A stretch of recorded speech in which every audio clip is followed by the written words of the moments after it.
Shalom Bapak Ibu Saudara yang terkasih dalam Tuhan Yesus Kristus, puji nama Tuhan. Kembali lagi kita bersama-sama di rumah kita masing-masing untuk beribadah di hari Minggu yang berbahagia ini. Mari kita satukan hati kita bersatu, kita berdoa. Bapa, di dalam nama Tuhan Yesus Kristus kami mengucap syukur buat semua kebaikan, kemurahan yang terus Engkau kerjakan hari lepas hari kepada kehidupan kami Tuhan. Engkau terus memberkati kami dengan Bapa kekuatan yang baru, dengan semangat yang baru. Kami mengucap syukur kepadamu Tuhan.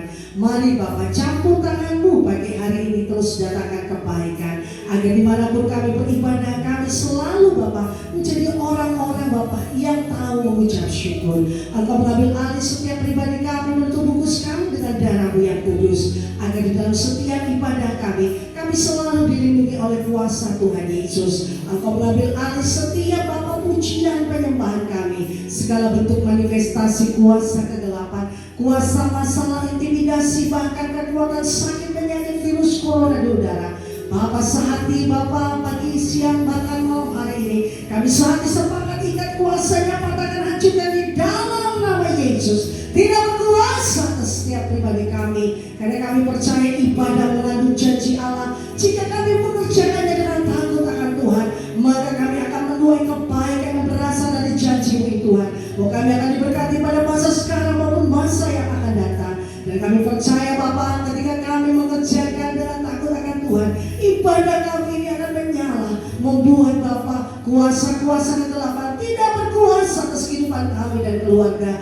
Bahkan Engkau memberikan kami perlindungan yang luar biasa di akhir zaman, untuk kami terus berjalan dengan kemenangan-kemenangan iman yang baru.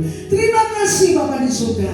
Kami menyerahkan ibadah kami awal pertengahan hingga akhirnya di dalam nama Bapa, Putra dan Roh Kudus, dalam nama Tuhan kami Yesus Kristus. Haleluya. Amin. Haleluya Tuhan.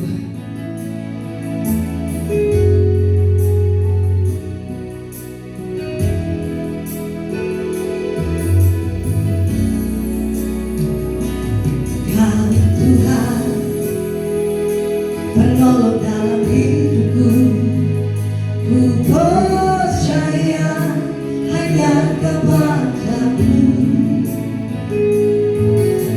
Kau pegang tanganku dan tuntun langkahku, Yesus, Kau perlindunganku. Engkau Tuhan, kekuatan dalam hidupku, menolongku dalam kesesakan. Kau turun batuku dan pertahananku, Yesus, Kau kemenanganku. Yesus, padamu ku berseru, Kaulah penyelamatku. Terpujilah Kau Tuhanku. Ku memuji nama-Mu sepanjang umur hidupku. Terpujilah Kau Tuhanku di atas segalanya.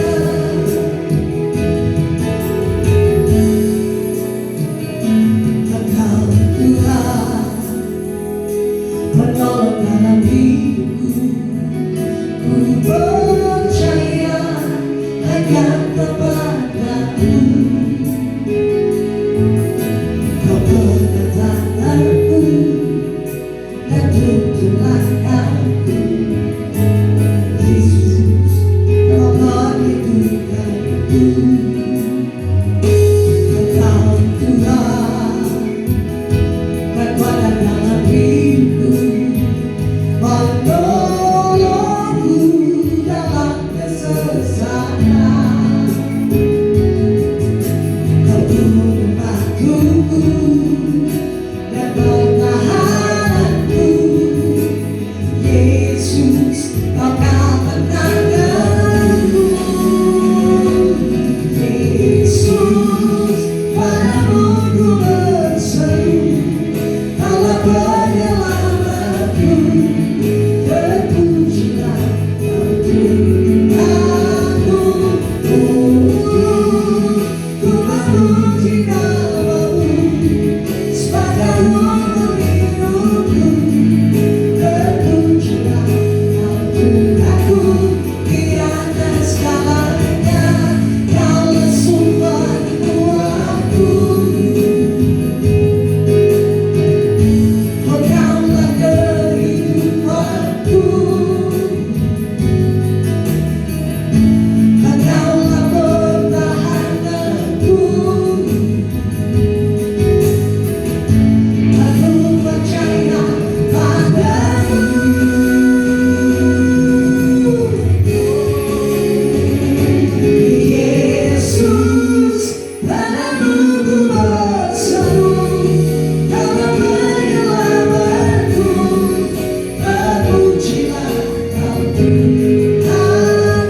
Bapa, tetapi kami Bapa menyusun setiap hati kami setiap hari bersamamu untuk kami lebih bersemangat lagi, karena di dalam kuasa nama Yesus selalu ada kemenangan yang baru. Terima kasih Bapa, kami rindu, kami mau bersemangat Tuhan hari ini. Biarlah kekuatan yang baru menguasai roh, jiwa dan tubuh kami. Di dalam nama Tuhan kami Yesus Kristus, semua yang percaya mari sama-sama katakan amin. Haleluya, haleluya. Oh, sungguh besar Allah kita, ya sungguh berkuasa.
Semua karena anugerah-Mu Tuhan, sehingga kami ada saat hari ini.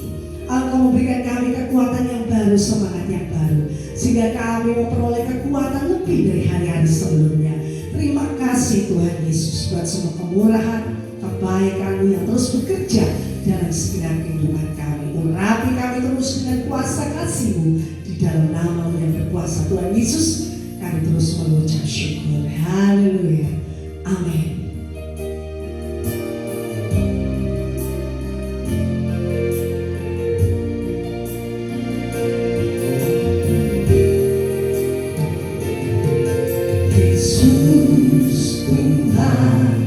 Mulialah namanya Yesus. besar kasih-Nya, sekarang sampai selamanya. Kuasa-Nya tak pernah berubah. Yesus Tuhan, mulialah namanya. Yesus Allahku, besar kasih-Nya, dahulu sekarang sampai selamanya. Kuasa-Nya tak pernah berubah. Dia sanggup, Yesus sanggup melakukan perkara yang besar. Dia sanggup, Yesus sanggup memulihkan yang terluka, menyembuhkan yang menderita. Dia sanggup memulihkan hidupku. Terima kasih Tuhan Yesus. Yesus Tuhan, mulialah namanya. Yesus Allahku, besar kasih-Nya, dahulu sekarang sampai selamanya. Kuasa-Nya tak pernah berubah. Dia sanggup, Yesus sanggup melakukan perkara yang besar. Dia sanggup, Yesus sanggup memulihkan yang terluka, menyembuhkan yang menderita. Dia sanggup memulihkan hidupku. Dia sanggup, Yesus sanggup melakukan perkara yang besar. Dia sanggup, Yesus sanggup memulihkan yang terluka, menyembuhkan yang menderita. Dia sanggup memulihkan. Dia sanggup, Dia sanggup, Yesus sanggup melakukan perkara yang besar.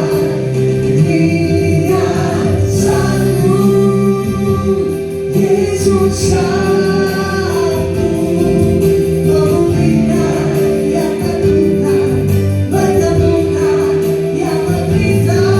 Dia sanggup memulihkan hidupku. Dia sanggup memulihkan hidupku. Dia sanggup memulihkan hidupku. Haleluya. Shalom jemaat yang terkasih di dalam nama Tuhan Yesus. Pada kesempatan hari ini kita akan kembali merenungkan firman Tuhan. Karena saya percaya firman itu adalah firman yang hidup, yang memberikan kita kehidupan dan juga menjadi terang dalam setiap langkah kita. Tetapi sebelumnya kita berdoa. Bapa di surga, terima kasih Tuhan atas anugerah-Mu. Pada kesempatan saat ini Tuhan, kami akan merenungkan firman-Mu. Urapi hamba-Mu dengan roh wahyu dan hikmat. Urapi hamba-Mu dengan kuasa dan otoritas, agar hamba-Mu dapat menyampaikan firman ini dengan kata-kata yang sederhana, tetapi penuh dengan kuasa dan otoritas yang berasal dari surga. Firman yang melengkapi, firman yang meneguhkan, firman yang menguatkan dan mengokohkan setiap kami, sehingga setiap jemaat dapat bertumbuh dewasa ke arah pribadi-Mu sendiri, Tuhan Yesus Kristus sebagai Sang Kepala Gereja. Di dalam nama Bapa dan Putra dan Roh Kudus, dalam nama Tuhan Yesus Kristus, haleluya, amin. Shalom Bapak Ibu Saudara yang terkasih dalam nama Tuhan Yesus. Perenungan kita pada saat ini saya ambil dari Lukas pasal 16 ayat yang ke-25. Lukas pasal 16 ayat 25. Demikianlah firman Tuhan. Tetapi Abraham berkata, "Anak, ingatlah bahwa engkau telah menerima segala yang baik sewaktu hidupmu, sedangkan Lazarus segala yang buruk. Sekarang ia mendapat hiburan dan engkau sangat menderita." Judul renungan kita pada saat ini adalah "Anak, ingatlah." Sekali lagi, anak, ingatlah. Saudara yang terkasih, beberapa waktu lalu ada sesuatu yang cukup viral di sebuah media sosial tentang seorang presiden direktur sebuah bank yang meninggal. Beliau adalah presiden direktur sebuah bank di Portugal. Meninggal karena terkena COVID-19 setelah pulang dari Italia.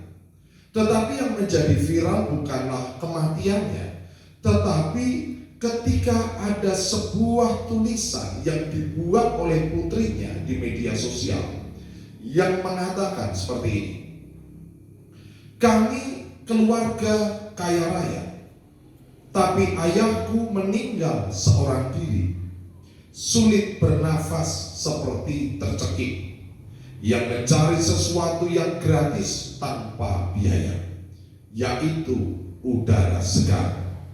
Sedangkan harta yang dikumpulkan ternyata tidak bisa membantunya, bahkan ditinggalkan selamanya di rumah." Jadi seorang miliarder yang kaya, pada akhirnya dia harus sendirian berjuang untuk apa, saudara?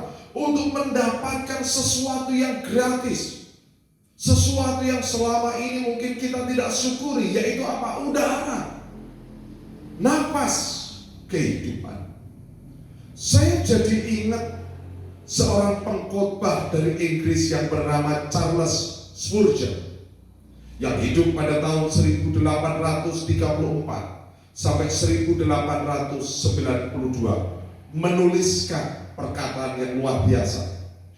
"Jadikanlah pikiranmu sebagai mazmur, doamu sebagai dupa, dan nafasmu sebagai ujian."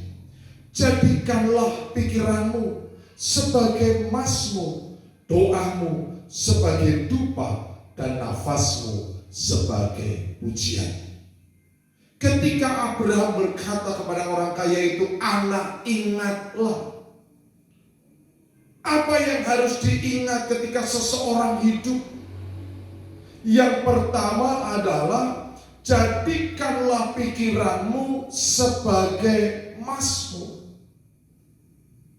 Mengapa, saudara? Karena ada banyak orang tidak menjaga kesehatan pikirannya, kesehatan kognitifnya, kesehatan mentalnya, sehingga kita banyak melakukan pikiran yang sia-sia, bahkan pikiran-pikiran yang bodoh, pikiran-pikiran yang gelap. Raja Daud berkata, saudara, di dalam Mazmur pasal 94 ayat yang ke-19, "Apabila bertambah banyak pikiran dalam batinku, penghiburanmu menyenangkan jiwaku." Apabila bertambah banyak pikiran dalam batinku, atau saya bisa simpulkan, Daud mengalami stres berat karena pikirannya. Maka dia berkata, "Penghiburanmu menyenangkan jiwaku." Dia tidak mau tertekan dengan pola pikir yang salah. Dalam kehidupan kita seringkali kita memiliki pola pikir hidup yang salah. Dengan apa, saudara? Dengan mencari hal-hal yang sifatnya fana, yang hanya menambah pikiran, membuat kita semakin stres di dunia yang pendek ini. Alkitab berkata agar kita membaharui pikiran kita, kita mengalami metanoia, mengalami perubahan di dalam budi, perubahan di dalam pikiran. Dan bagaimana caranya kita bisa menjadikan pikiran kita sebagai mazmur bagi Tuhan? Alkitab berkata, saudara, di dalam Filipi pasal yang keempat ayat yang ke-8. Jadi akhirnya saudara-saudara, semua yang benar, semua yang mulia, semua yang adil, semua yang suci, semua yang manis, semua yang sedap didengar, semua yang disebut kebajikan dan patut dipuji, pikirkanlah semuanya itu. Seringkali pikiran kita dipenuhi dengan pikiran-pikiran sampah. Karena kita melihat tayangan-tayangan sampah, kita mendengar berita-berita sampah yang hanya membuat pikiran kita semakin khawatir, semakin hidup dalam ketakutan, merasa bahwa diri kita selalu menjadi sebuah korban, merasa ketidakadilan dan banyak hal. Tetapi Alkitab berkata, pikirkanlah apa yang harus kita pikirkan, semua yang benar. Kita memikirkan hal-hal yang benar terhadap pasangan kita, terhadap anak kita, terhadap keluarga kita. Semua yang mulia, jangan hanya memikirkan kesalahan, kekurangan, hal-hal yang negatif, sehingga kita pada akhirnya tidak adil. Bahkan Alkitab berkata, semua yang suci kita pikirkan, semua yang manis, semua yang sedap didengar. Tetapi jika kita melihat hari-hari ini di media-media sosial, justru berita-beritanya bukanlah sesuatu yang sedap didengar, di mana justru beritanya adalah berita-berita yang mengkhawatirkan, berita-berita yang justru membuat kita mengalami banyak ketakutan dan stres. Saudara yang terkasih dalam nama Tuhan Yesus, mengembangkan, menumbuhkan, menjaga kebugaran pikiran, kebugaran mental perlu kita upayakan sendiri. Agar apa? Agar otak kita, agar pikiran kita tidak kaku dan mampu menanggung segala beban yang ada dalam kehidupan kita. Dan Tuhan mengajarkan kepada kita tadi, jika banyak pikiranku di dalam batinku, maka penghiburanmu menyenangkan jiwaku. Jadikanlah pikiran kita sebagai mazmur kepada Tuhan. Dengan cara apa tadi? Pikirkanlah semua yang benar, yang mulia, yang adil, yang suci, yang manis, semua yang sedap didengar, semua yang patut disebut kebajikan dan patut dipuji, pikirkanlah semua itu. Jika saudara mengingat khotbah saya di channel YouTube beberapa bulan yang lalu atau tahun yang lalu, di situ ada sebuah judul 7 penyebab orang sakit. Salah satunya penyebab seseorang menjadi sakit yaitu ketika jiwanya, pikirannya stres. Dan kita melihat ada banyak penyakit yang diakibatkan karena pikiran. Contoh sederhana, ketika seseorang stres, dia sakit mah, atau stres menjadi sesak, stres jantung berdebar, pada akhirnya insomnia, tidak bisa tidur, atau mungkin terjadi vertigo, migrain, dan lain sebagainya. Dan itu membuat penyakit-penyakit yang lain mungkin menjadi stroke dan lain sebagainya.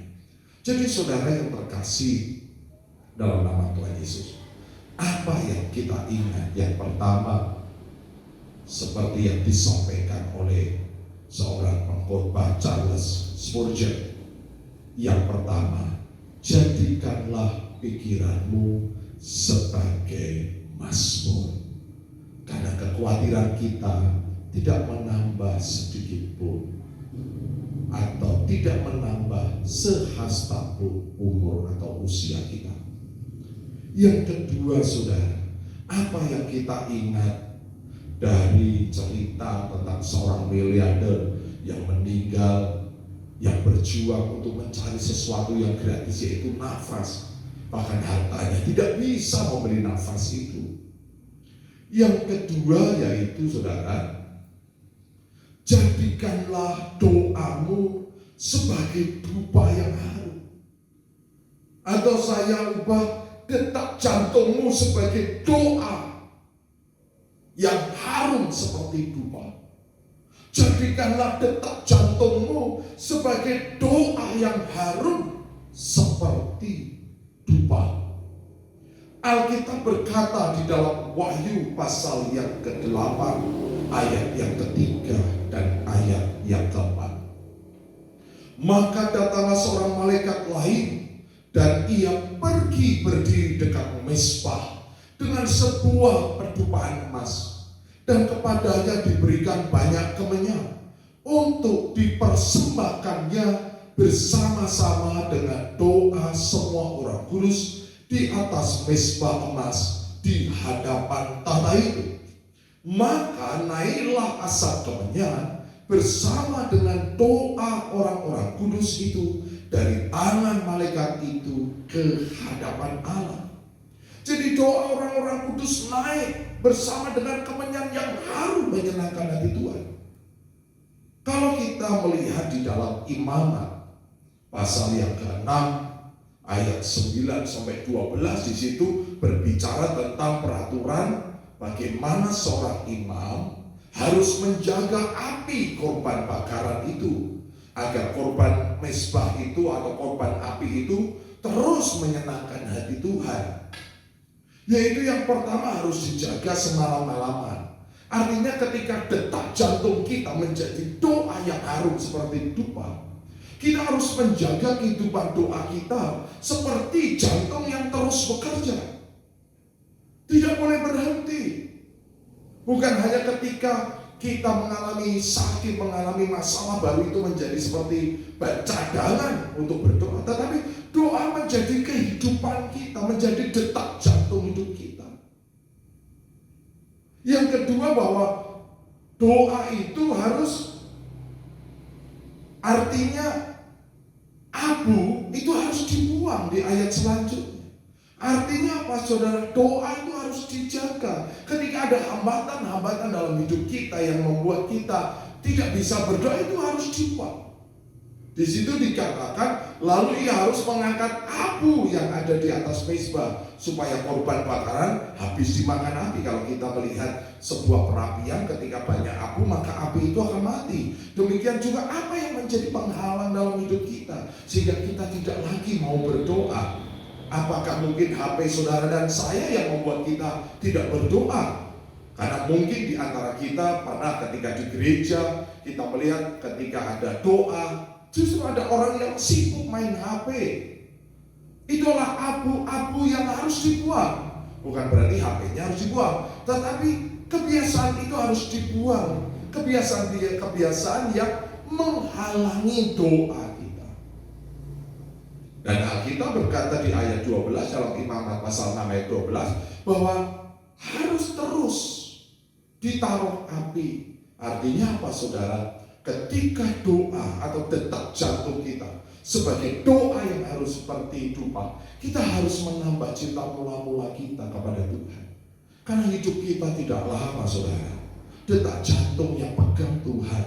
Kita lihat bagaimana detak jantung ini terus bekerja seumur hidup saudara dan tidak pernah berhenti. Saudara bisa bayangkan otot, urat, sarafnya tidak pernah berhenti. Bagaimana jantung itu digerakkan dengan aliran listrik. Kalau kita belajar tentang kedokteran bahwa di dalam jantung kita ada sebuah aliran listrik yang terus saudara menggerakkan jantung itu. Saudara bisa bayangkan jika itu berhenti, maka berhentilah kita semua.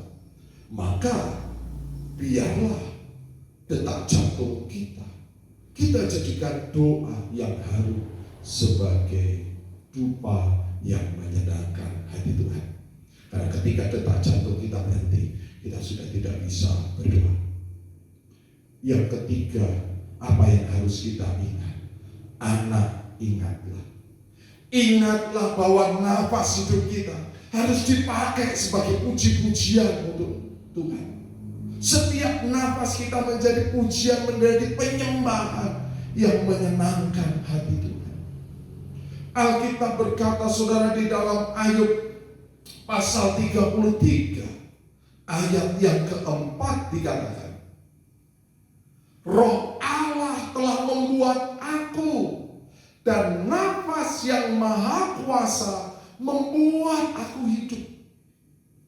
Tuhan yang beri kita nafas, dan Tuhan mau nafas kita menjadi puji-pujian, nafas kita menjadi penyembahan yang menyenangkan hati Tuhan.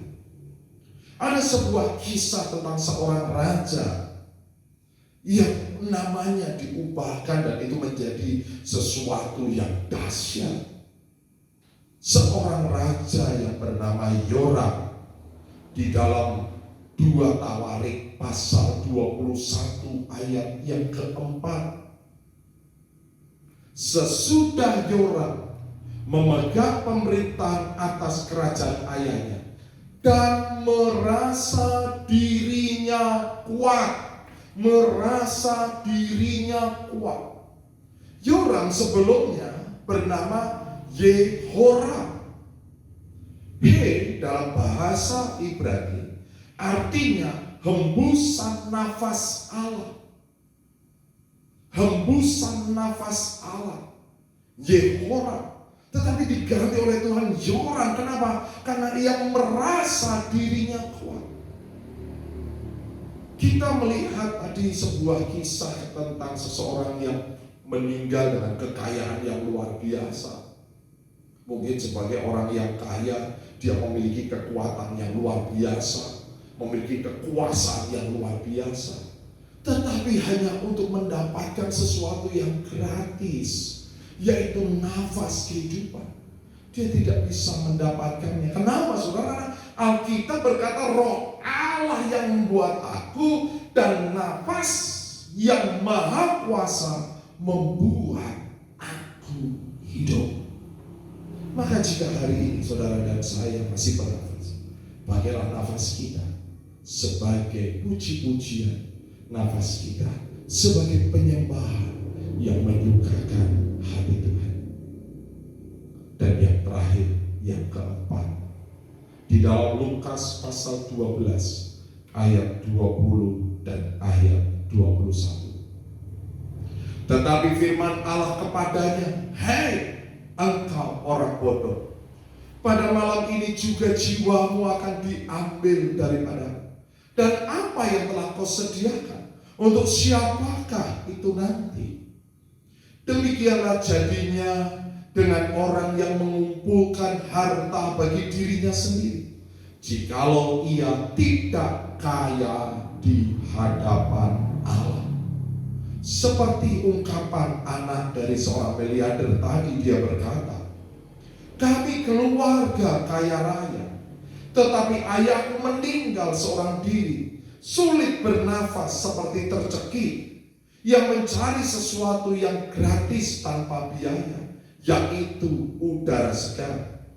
Sedangkan harta yang dikumpulkan ternyata tidak bisa membantunya, bahkan ditinggalkan selamanya di rumahnya. Harta yang dia kumpulkan, seorang miliarder yang kaya raya, tidak bisa memberi nafas, saudara, tidak bisa membeli udara segar, saudara. Alkitab berkata, apa jadinya engkau jika engkau mengumpulkan harta bagi dirimu sendiri dan tidak kaya di hadapan Tuhan? Bukan berarti kita tidak boleh menjadi orang kaya, tetapi yang tidak boleh adalah tidak kaya di hadapan Allah. Maka pakailah harta kekayaanmu untuk menjadi kaya di hadapan Allah. Saudara dan saya, kita dapat memberi tanpa mengasihi. Kita dapat memberi tanpa mengasihi. Namun kita tidak akan dapat mengasihi tanpa memberi. Kita dapat memberi kepada Tuhan tanpa mengasihi Tuhan. Kita bisa aja bersembahan, tapi kita nggak mengasihi Tuhan. Tetapi kita tidak bisa berkata, aku mengasihi Tuhan, jika kita tidak mau memberi. Demikian juga kita bisa saja memberi sebuah uang sejumlah uang kepada orang miskin, bisa. Tanpa mengasihi bisa. Tetapi jika orang yang mengasihi, pasti dia akan memberi. Maka saudara, apa yang dapat kita pelajari? Anak, ingatlah. Ibu, ingatlah. Bapak-bapak, ingatlah. Oma-oma, opa-opa, ingatlah. Apa yang kita ingat? Yang pertama, jadikanlah pikiran kita sebagai mazmur. Yang kedua, jadikanlah detak jantung sebagai doa yang harum seperti doa. Yang ketiga, jadikanlah nafas kita sebagai puji-pujian. Dan yang keempat, jadikanlah kekayaan kita untuk menjadi kaya di hadapan Allah. Amin.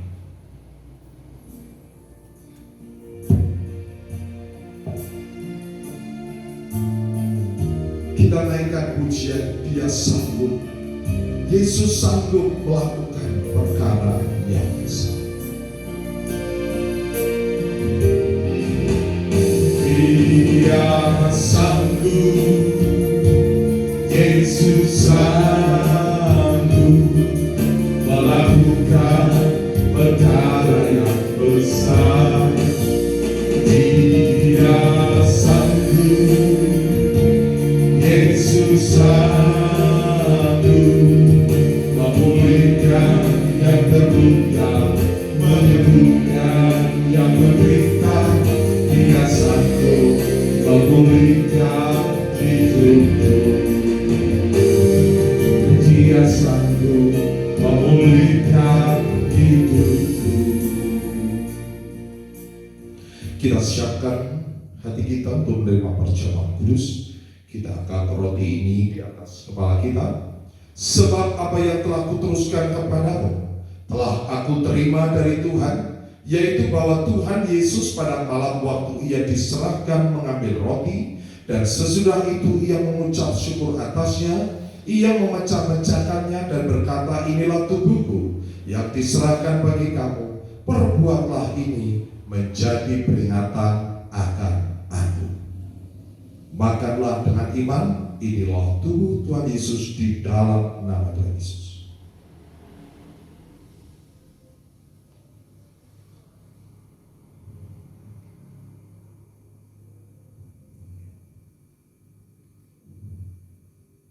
Demikian juga yang mengambil cawan sesudah makan lalu berkata, cawan ini adalah perjanjian baru yang dimeteraikan oleh darahku. Perbuatlah ini setiap kali kamu meminumnya, menjadi peringatan akan aku. Sebab setiap kali kamu makan roti ini dan minum cawan ini, kamu memberitakan kematian Tuhan sampai Ia datang. Di dalam nama Tuhan Yesus inilah darah Tuhan Yesus, minum dengan iman dalam nama Tuhan Yesus.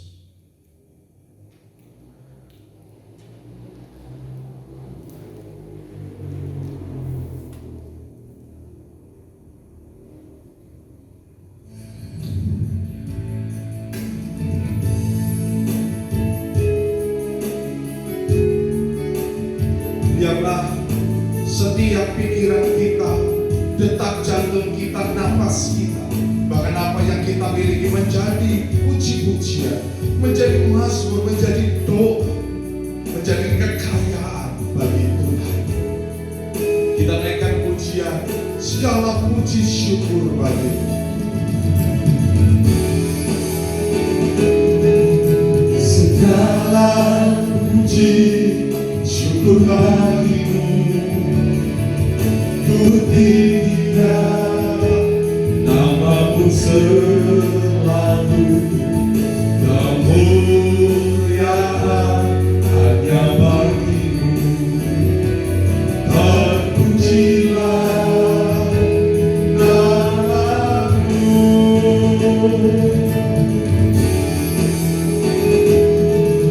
Segala puji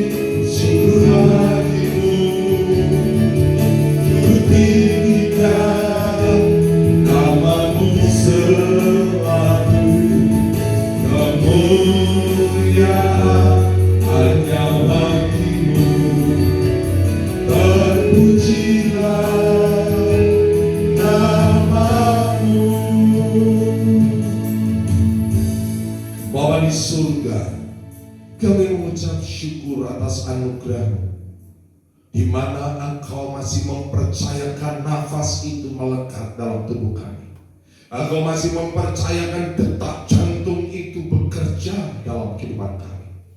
Karena apalah gunanya kami memiliki segala sesuatu, mencapai apa yang kami inginkan, jika nafas dan detak jantung itu sudah tidak ada.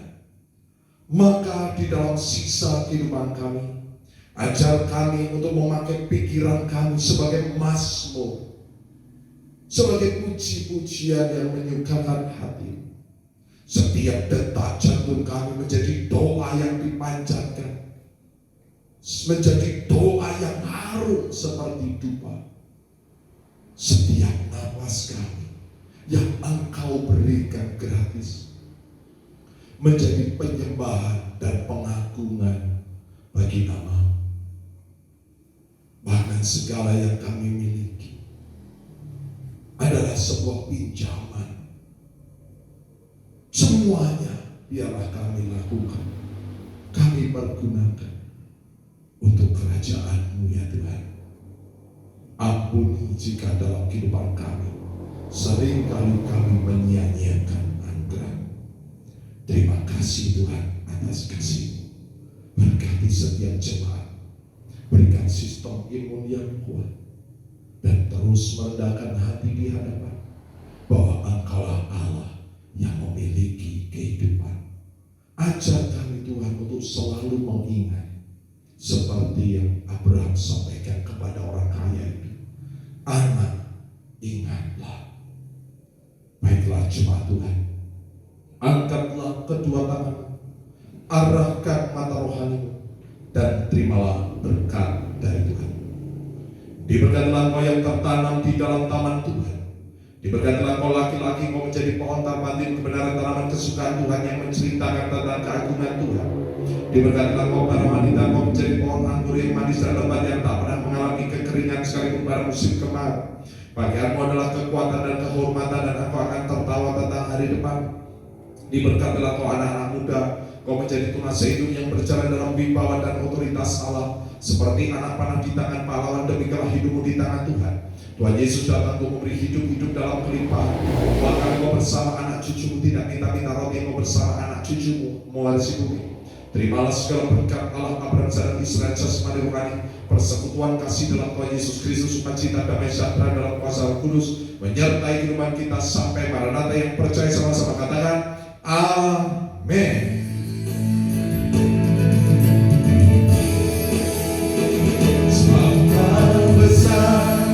Kekuatan-Mu ajaib, tiada seperti Engkau, tiada seperti Engkau. Sebabkan besar kekuatan-Mu ajaib, tiada seperti Engkau, tiada seperti tiada seperti Engkau. Haleluya. Tuhan Yesus memberkati. Amin.